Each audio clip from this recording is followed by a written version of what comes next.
お姉ちゃんが来た。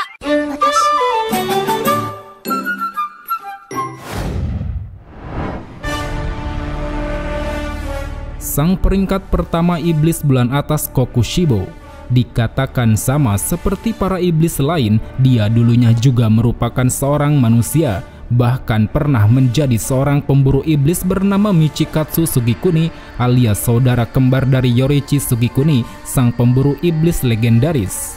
Keputusannya menjadi seorang iblis didasari atas kecemburuannya terhadap sang adik yang selalu berada di atasnya. Itulah mengapa untuk dapat mengunggulinya, dia rela menjadi iblis agar bisa meraih banyak kekuatan serta keabadian.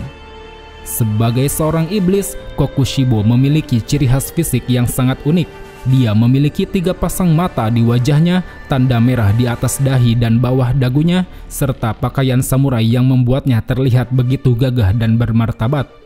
Di mata para iblis lain, Kokushibo adalah sosok iblis panutan yang sikapnya begitu dingin, rendah hati dan tidak pernah neko-neko meskipun memiliki kekuatan yang jauh di atas rata-rata. Itulah alasan kenapa dia sangat disegani dan tidak pernah dibenci oleh para iblis lain, terutama oleh para iblis bulan atas. Sebagai salah satu iblis tertua, Kokushibo memiliki kemampuan iblis yang jauh melebihi iblis pada umumnya, seperti dalam hal kekuatan fisik, daya tahan tubuh, stamina, tingkat regenerasi, kecepatan, serta kecerdasan taktis. Semuanya telah berada pada tingkat paling tinggi di antara para iblis lain. Selain itu, Kokushibo juga memiliki kemampuan luar biasa yang tidak dimiliki iblis lain, seperti mampu melihat dunia transparan, mampu bertransformasi ke bentuk yang lebih kuat dan mengerikan, serta memiliki semangat bertahan hidup yang sangat tinggi, yang mana hal tersebut membuatnya tetap hidup meski kepalanya telah dipenggal. Sementara itu, ketika menghadapi sebuah pertarungan, Kokushibo biasanya mengandalkan kemampuan berpedangnya serta teknik pernafasan bulan yang dulu dia pelajari saat masih menjadi pemburu iblis. Gaya bertarungnya ini kemudian dia kombinasikan dengan kemampuan teknik darah iblisnya yang mampu menciptakan lusinan bilah tajam berbentuk bulan sabit. Sehingga dengan kombinasi tersebut, setiap dia melancarkan tebasan akan muncul beberapa bilah tajam yang mampu meningkatkan kekuatan serta jangkauan tebasan. Diketahui karena saking lamanya dia menggunakan gaya bertarung ini, Kokushibo telah mampu mengembangkan teknik pernapasannya hingga mencapai 16 bentuk, yang mana menjadikannya sebagai yang terbanyak di antara teknik pernapasan lainnya. Oleh karena itu, dengan segala kemampuan hebat yang telah dia miliki, tidak heran jika Kokushibo dinobatkan sebagai yang terkuat di antara para iblis bulan atas.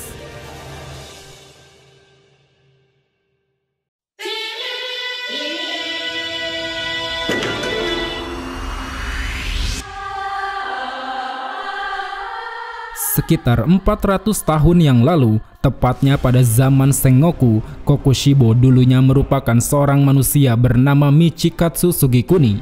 Dia lahir di sebuah keluarga bangsawan yang kala itu melahirkan 2 orang bayi kembar, yaitu dirinya sendiri dan juga sang adik yang diberi nama Yoriichi.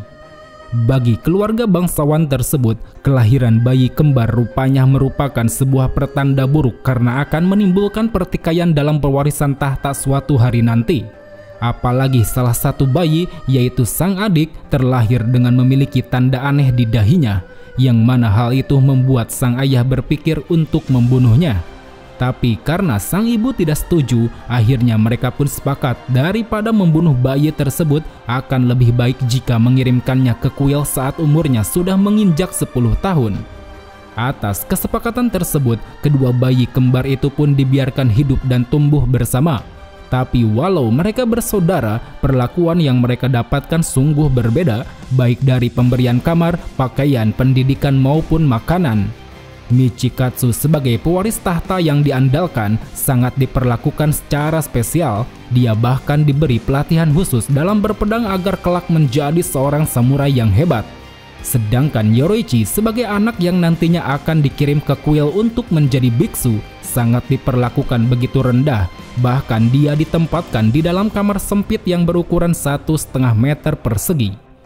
Michikatsu sendiri begitu menyadari perbedaan perlakuan yang dia dan adiknya dapatkan.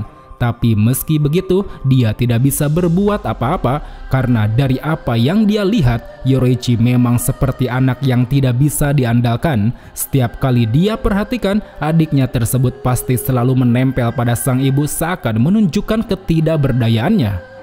Karena merasa kasihan akan kondisi dan perlakuan yang didapatkan Yoruichi, Michikatsu pun suatu waktu pernah mengunjungi Yoruichi di kamarnya untuk memberikan sebuah seruling buatannya sendiri guna menghiburnya. Tapi respon yang didapatkan dari Yoruichi saat itu hanyalah sebuah muka datar tanpa senyuman. Michikatsu sendiri tidak terkejut sama sekali karena memang dia tahu sejak dari lahir Yoruichi memang tidak pernah menunjukkan emosinya. Bahkan sampai umur 7 tahun ini, Yoruichi tidak pernah berbicara sama sekali, yang mana hal tersebut membuat Michikatsu mengira bahwa Yoruichi merupakan anak yang bisu. Hingga sampai pada suatu hari, di mana Michikatsu tengah berlatih mengayunkan pedangnya di kebun, dia begitu terkejut ketika Yoruichi yang menontonnya tiba-tiba mulai berbicara untuk pertama kalinya. Pada momen ini, Yoruichi sangat tertarik dengan latihan pedang yang dilakukan Michikatsu. Bahkan secara terbuka, Yoruichi mengatakan bahwa dirinya juga ingin menjadi samurai. Michikatsu yang mendengar hal itu lantas sangat terkejut dan keheranan. Bagaimana bisa orang pendiam dan lemah seperti Yoruichi berkeinginan untuk menjadi seorang samurai yang siap mengorbankan nyawanya dalam pertempuran? Apalagi di umur 10 tahun nanti, Yoruichi akan dikirimkan ke kuil untuk menjadi seorang biksu, bukan menjadi seorang samurai. Akan tetapi pada suatu hari, hal mengejutkan pun terjadi. Kala itu ketika Yoruichi kembali menonton Michikatsu berlatih pedang, salah seorang pelatih menawari Yoruichi untuk ikut berlatih bersama demi menghiburnya. Pelatih tersebut mengajari Yoruichi beberapa teknik dasar dalam berpedang, seperti cara memegang katana dan juga memasang kuda-kuda. Namun tiba-tiba saja saat latihan bertarung dimulai, dalam sekejap mata Yoruichi secara mengejutkan berhasil melayangkan 4 serangan ke badan sang pelatih, sekaligus membuatnya tak mampu berkutik lagi. Di sisi lain, Michikatsu yang melihat hal tersebut sontak terkejut. Dirinya begitu tidak percaya melihat Yoruichi yang baru pertama kali memegang pedang berhasil mengalahkan sang pelatih hanya dalam 1 kali percobaan. Sementara itu, Yoruichi sendiri rupanya sangat merasa bersalah atas apa yang telah dia lakukan pada sang pelatih. Dia pun segera meninggalkan tempat latihan sambil berkata bahwa dirinya sudah tidak ingin menjadi seorang samurai karena tidak mau lagi menyakiti siapapun. Kemudian setelah kejadian tersebut, Michikatsu yang penasaran dengan rahasia kekuatan Yoruichi lalu mendekati Yoruichi untuk menanyakannya secara langsung. Dan dari sanalah terkuak bahwa adiknya tersebut ternyata memiliki kemampuan untuk dapat melihat tubuh makhluk hidup secara transparan. Mengetahui kenyataan tersebut, kini Michikatsu pun mulai merasa kecewa dan cemburu. Sekarang dia sadar bahwa orang yang selama ini dia anggap menyedihkan rupanya memiliki kekuatan fisik serta kemampuan unik yang jauh melampauinya. Di usianya yang baru menginjak 7 tahun ini, Michikatsu mulai merasakan kekecewaan yang mendalam. Dulu dia begitu percaya bahwa kemahiran berpedang dapat diperoleh melalui kerja keras dan rasa sakit. Namun saat mengetahui bakat yang dimiliki oleh Yoruichi, dia merasa kalau usaha dan perkembangannya selama ini terasa seperti sia-sia. Karena kenyataan pahit yang dia dapatkan ini, Michikatsu pun mulai berpikir jika sampai sang ayah tahu tentang bakat yang dimiliki Yoruichi, bisa-bisa nasib mereka akan ditukar dan dialah yang nantinya akan dikirim ke kuil untuk menjadi biksu. Hingga pada suatu malam, saat Michikatsu tengah memikirkan hal tersebut di kamarnya, tiba-tiba Yoruichi datang dan membawa kabar bahwa malam itu ibu mereka telah meninggal dunia. Bersamaan dengan kabar tersebut, Yoruichi juga memberitahu bahwa saat ini dirinya akan segera meninggalkan rumah dan pergi menuju kuil seorang diri. Dan sebelum pergi, dia ingin berpamitan sekaligus berterima kasih pada Michikatsu atas seruling pemberiannya. Dia berjanji bahwa sampai kapanpun dirinya pasti akan menjaga seruling tersebut bersamanya. Di sisi lain, Michikatsu yang mendengar kabar tersebut lantas terkejut.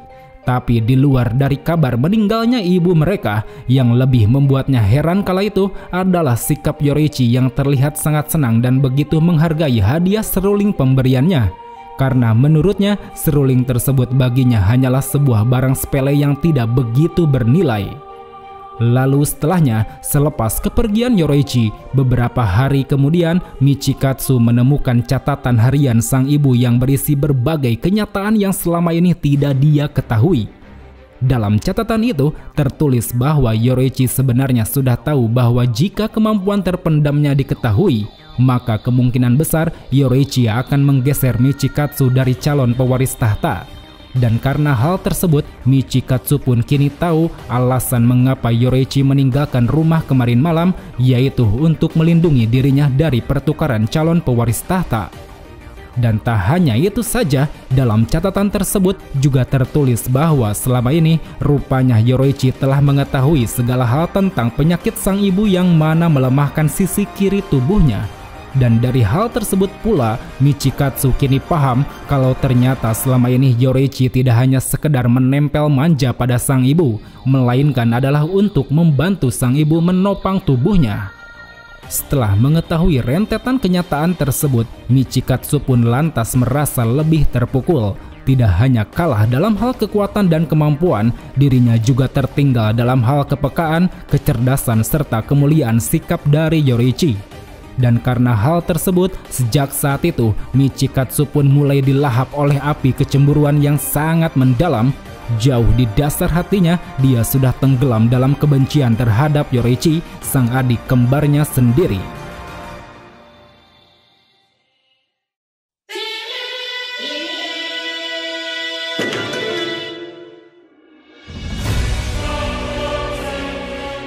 Setelah bertahun-tahun berlalu, Michikatsu yang sudah tumbuh dewasa kini telah menikah dan mempunyai 2 orang anak. Pada masa-masa itu, meski dirinya terlihat begitu tenang akan kehidupan damai yang dia jalani, tapi di dalam lubuk hatinya Michikatsu masih merasakan kehampaan dan kebosanan. Hingga sampai suatu ketika, saat dia dan beberapa pasukannya sedang berkemah di dalam hutan, tiba-tiba mereka diserang oleh seorang iblis ganas yang berhasil menewaskan semua pasukan. Dan dalam keadaan yang genting tersebut, di mana Michikatsu hendak dibunuh oleh sang iblis, tiba-tiba saja datang seorang samurai yang langsung membunuh iblis tersebut. Yang mana rupanya samurai itu adalah Yoruichi Sugikuni. Michikatsu yang melihat hal itu sontak merasa terkejut. Dia tidak menyangka bahwa saat ini dirinya bisa bertemu lagi dengan sang adik setelah berpisah sekian lamanya. Dan yang lebih mengejutkannya lagi, sosok Yoruichi kini telah menjadi seorang samurai yang sangat amat kuat. Dari sini rasa iri dan dengki yang ada dalam diri Michikatsu pun perlahan muncul kembali. Seolah ingin memiliki kemampuan yang sama seperti Yoruichi. Sejak saat itu, Michikatsu memutuskan untuk ikut bersama Yoruichi dan berlatih menjadi seorang pemburu iblis. Dia bahkan rela meninggalkan istri dan anaknya demi mengejar ambisinya tersebut. Kemudian setelah bergabung bersama para pemburu iblis lain, Michikatsu mulai mempelajari teknik pernapasan matahari yang dimiliki oleh Yoruichi. Namun karena sangat sulit untuk ditiru, Michikatsu saat itu hanya bisa menguasai teknik percabangannya saja, yaitu teknik pernapasan bulan. Selain itu, berkat kerja keras yang telah dia lakukan, Michikatsu juga berhasil mendapatkan tanda pemburu iblis di dahinya. Akan tetapi, seiring berjalannya waktu, Michikatsu dan para pemburu iblis lain mulai menyadari bahwa pengaktifan tanda pemburu iblis ternyata dapat memperpendek umur sang pengguna. Bahkan akan membuat mereka tidak bisa bertahan hidup sampai umur 25 tahun. Menyadari fakta tersebut, Michikatsu pun lantas dibuat kecewa dan khawatir. Pasalnya dengan umur yang pendek serta waktu berlatih yang sangat singkat, dia tentunya tidak akan pernah bisa menyamai level kekuatan Yoruichi. Hingga suatu ketika, di tengah kegundahan yang dia alami, Michikatsu bertemu dengan sang Raja Iblis Muzan yang kala itu menawarinya keabadian dan kekuatan dengan menjadi seorang iblis. Merasa tergoda dengan apa yang Muzan tawarkan, sejak saat itu Michikatsu pun memutuskan untuk menjadi seorang iblis demi membuat dirinya lebih kuat dan abadi. Dengan jalan yang dia pilih ini, dia juga mengubah namanya menjadi Kokushibo serta mendapat beberapa kemampuan baru, salah satunya yaitu mampu melihat dunia transparan. Singkat cerita, sekitar 60 tahun sejak dia menjadi iblis, secara tak terduga di bawah sinar rembulan merah, Kokushibo bertemu kembali dengan sang adik Yoroichi yang saat itu telah berumur sekitar 80 tahun. Dia sangat terkejut melihat Yoroichi masih hidup, karena dengan tanda di dahinya, Yoroichi seharusnya sudah mati sejak muda seperti para pemburu iblis lainnya. Dalam pertemuannya itu, mereka berdua tiba-tiba saja hendak melakukan pertarungan. Kokushibo dengan rasa percaya dirinya yang ingin mengalahkan sang adik, sementara Yoroichi yang mau tidak mau harus membunuh sang kakak yang kini telah menjadi seorang iblis. Pada awal pertarungan, Kokushibo begitu terkejut melihat pergerakan Yoroichi yang berhasil menyayat lehernya dengan cepat. Dia tidak menyangka meski sudah tua renta, rupanya Yoroichi masih memiliki kekuatan dan kecepatan yang sama seperti kala dia masih muda. Dan kini dalam keadaannya yang terpojok, seolah sadar bahwa kekuatannya masih jauh di bawah Yoroichi, Kokushibo pun mulai pasrah dengan serangan terakhir yang hendak dilancarkan Yoroichi. Namun saat dia menengok ke arah Yoroichi, secara tak terduga rupanya Yoroichi sudah meninggal dunia sesaat setelah melancarkan sayatan tadi. Melihat hal itu, Kokushibo pun merasa kesal dan geram. Orang yang selama ini ingin dia kalahkan justru pada akhirnya malah terbunuh karena dimakan usia. Ini tentunya seolah menjadi penghinaan besar baginya. Belum sempat urusan mereka usai secara final, salah satu dari mereka malah mati di tengah pertarungan. Dalam keadaan yang dipenuhi amarah tersebut, Kokushibo pun secara brutal langsung melancarkan sebuah tebasan ke arah tubuh Yoroichi yang masih berdiri hingga membuat tubuhnya terbelah menjadi dua. Dan pada saat yang bersamaan, di antara tubuh Yoroichi yang terbelah, Kokushibo menemukan sebuah seruling pemberiannya yang ternyata masih disimpan oleh Yoroichi. Melihat hal tersebut, Kokushibo pun merasa sedikit tersentuh. Meski dalam dirinya tersimpan kebencian yang mendalam, tapi entah kenapa pada saat itu Kokushibo justru meneteskan air mata. Setelah kejadian memuakkan tersebut, Kokushibo kembali menjalani kehidupannya sebagai seorang iblis di bawah perintah Muzan. Selama menjadi iblis, Kokushibo mendapat tempat sebagai iblis bulan atas peringkat pertama karena kekuatan dan ambisi kuat yang dia miliki. Dan selama beratus-ratus tahun, posisi itu tidak pernah tergantikan oleh siapapun. Selama waktu itu pula, Kokushibo selalu membantu Muzan membunuh semua pengguna pernafasan matahari untuk mencegah para pemburu iblis lain memiliki teknik pernafasan tersebut. Pada waktu tertentu, dia juga pernah memberikan darah milik Muzan kepada seorang pemburu iblis bernama Kaigaku, yang mana darah tersebut telah merubah Kaigaku menjadi seorang iblis kuat yang mampu mencapai peringkat 6 iblis bulan atas.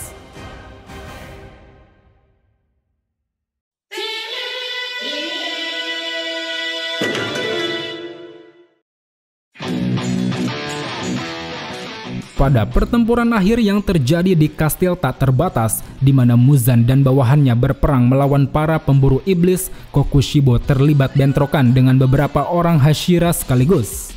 Kala itu, awalnya di sebuah ruangan penuh pilar, Kokushibo berhadapan dengan Hashira kabut bernama Muichiro Tokito, yang mana setelah diperhatikan struktur tubuhnya, terungkaplah bahwa Tokito ini rupanya merupakan salah satu keturunan Kokushibo sendiri. Pertarungan ini tidak berjalan begitu sengit karena sejak awal Kokushibo sudah berhasil menyudutkan Tokito dengan memotong salah satu tangan milik Tokito. Tapi belum sempat mengakhiri pertarungan, Kokushibo sudah kedatangan lawan baru, yaitu Genya Shinazugawa. Namun hal tersebut bukanlah masalah bagi Kokushibo, karena dengan kecepatannya yang luar biasa, Kokushibo berhasil memotong-motong tubuh Genya hingga membuatnya terbelah menjadi dua. Kemudian sama seperti sebelumnya, ketika Kokushibo hendak menghabisi Genya, kini tiba-tiba datang lagi lawan baru, yang mana kali ini adalah sang Hashira angin Sanemi Shinazugawa. Baru dalam pertarungan kali ini, Kokushibo mendapat perlawanan yang cukup sengit, bahkan sampai berlangsung beberapa waktu. Hingga setelah Kokushibo berhasil membantai Sanemi dengan beberapa tebasannya, kini lagi-lagi datang lawan baru yaitu Gyomei Himejima, sang Hashira batu. Pertarungan ini pun juga berlangsung sangat sengit, berbagai serangan sangat intens mereka lancarkan satu sama lain. Hingga seiring pertempuran berjalan, lawan sebelumnya yaitu Sanemi mulai kembali ke dalam pertarungan, yang mana hal ini membuat Kokushibo sedikit kesulitan. Sampai-sampai karena merasa hendak terpojok, Kokushibo lalu memutuskan untuk menjadi lebih serius dengan mengubah pedangnya menjadi lebih panjang dan bercabang. Hal ini pun tentunya membuat dirinya kembali berada di atas angin. Kemudian di saat Kokushibo tengah unggul, Tokito dan gennya yang tadi terluka parah kini juga ikut kembali ke dalam pertempuran dan membuat pertarungan menjadi semakin sengit. Bahkan pada suatu momen dengan kerjasama apik yang ditunjukkan oleh keempat lawannya, leher Kokushibo hampir saja terpenggal. Namun untungnya, karena kemampuan iblisnya, Kokushibo berhasil mencegah hal itu terjadi dengan mengeluarkan duri-duri tajam dari dalam tubuhnya, yang mana hal tersebut seketika membuat lawan-lawannya terluka hingga sampai bersimbah darah. Di sisi lain, meski di antara mereka sudah ada yang hampir mati, Sanemi dan rekan-rekannya tampak tidak ingin menyerah begitu saja. Dengan satu kali percobaan terakhir, akhirnya mereka pun berhasil memenggal leher Kokushibo menggunakan pedang Nichirin yang kala itu telah berevolusi menjadi berwarna merah. Akan tetapi, bagi Kokushibo, kehilangan kepala bukanlah akhir bagi dirinya. Karena berkat besarnya semangat hidup yang dia miliki, secara tak terduga Kokushibo mampu menumbuhkan kembali kepalanya dan berevolusi ke bentuk yang lebih kuat. Yang mana hal ini pun lantas menjadikan Kokushibo mencapai level Muzan, dia hanya mampu dikalahkan oleh sinar matahari saja. Kemudian di saat Kokushibo hendak melanjutkan pertarungan melawan dua Hashira yang tersisa, yaitu Sanemi dan Gyomei, tiba-tiba saja Kokushibo tersentak saat dia melihat pantulan dirinya pada bilah pedang milik Sanemi. Di sana Kokushibo melihat wujud dirinya yang mirip seperti seorang monster, sangat jauh berbeda dari wujud seorang samurai yang dulu dia cita-citakan. Karena hal tersebut, Kokushibo pun kini mulai merenungkan kembali tentang jalan hidup yang selama ini dia pilih. Dia bertanya pada dirinya sendiri, apakah untuk menjadi kuat, dia harus berubah menjadi seorang monster menyeramkan seperti saat ini. Sementara itu, di saat yang bersamaan, ketika Kokushibo termenung, tiba-tiba dia kembali mendapat serangan kuat dari kedua Hashira yang kala itu tidak ingin menyia-nyiakan kesempatan. Yang mana pada akhirnya serangan mematikan ini berhasil membuat kepala Kokushibo terpenggal kembali. Berbeda dari sebelumnya, kali ini Kokushibo tidak bisa beregenerasi lagi karena pengaruh dari tusukan pedang Nichirin milik Tokito sebelumnya telah membuat seluruh tubuhnya seolah menjadi terbakar. Dan kini dengan kepala yang telah terpenggal, tubuh yang sudah tak mampu bangkit lagi, serta semangat hidup yang telah mulai memudar, tubuh Kokushibo pun perlahan mulai terbakar dan merapuh. Di akhir hayatnya, Kokushibo mulai teringat kembali akan sosok saudaranya yaitu Yoroichi. Seolah bercermin pada sosok yang paling dia anggap sempurna itu, kini dia sadar bahwa selama ini dirinya telah hidup dengan cara yang salah dan begitu memalukan. Demi menjadi kuat dan tidak terkalahkan, dia rela menjadi iblis dan memakan manusia. Bahkan dia rela bertransformasi menjadi monster mengerikan dan meninggalkan jati dirinya sebagai seorang samurai. Sementara itu, dari tempat Kokushibo terbakar dan menghilang, terlihat sebuah seruling bambu yang pernah dia berikan pada sang adik. Rupanya selama beratus-ratus tahun ini, semenjak pertarungan terakhirnya dengan Yoroichi, Kokushibo telah menyimpan benda tersebut bersamanya. Hal ini seolah menunjukkan bahwa di balik kebenciannya pada Yoroichi, Kokushibo juga menganggap Yoroichi sebagai orang yang paling berharga dalam hidupnya. Itulah akhir riwayat dari sang pendekar pedang yang telah salah memilih jalan. Demi mengejar ambisinya yang dilandasi kedengkian dan kecemburuan, dia rela meninggalkan semua yang dia miliki, baik keluarganya, saudaranya, jati dirinya, bahkan rasa kemanusiaannya sendiri. Kini yang tersisa darinya hanyalah penyesalan tiada akhir karena dia sadar akibat dari dirinya yang telah salah memilih jalan. Saat ini dia tidak bisa meraih apapun dalam hidupnya, sekalipun telah mengorbankan segalanya. Aku tidak bisa meraih apapun, juga tidak dapat melihat dunia yang sama seperti yang kau lihat. Mengapa aku yang berbeda ini dilahirkan ke dunia? Michikatsu Sugikuni alias Kokushibo.